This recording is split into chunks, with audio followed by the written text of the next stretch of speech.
ભૂલકોનો અર્થ છે, કોઈ અદ્ભુત અર્થ ભૂલકોનો જો કોઈ હોય તો તે છે જે વ્યક્તિ હરેક સેકન્ડને નિમિત્ત થઈને જીવે એનું નામ ભૂલકો. ત્યાં શરીરને નિમિત્ત બનાવો, તમારા ટોટલ તંત્રને નિમિત્ત બનાવો. અમે સ્વામીજી જોડે હું તો કેટલું બધું કર્યો,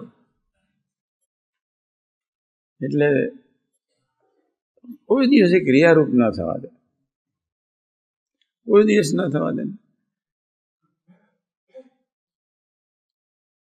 ધારો કે અમે સ્વામી સાથે સ્વામી બેઠા હોય, સ્વામી અમે બધા બેઠા હોય, બાજુમાં બેઠા હોય, સ્વામી બહારથી આવે ને બધું આસન તૈયાર હોય પણ તરત જ શરૂ કરી દે જય સ્વામી.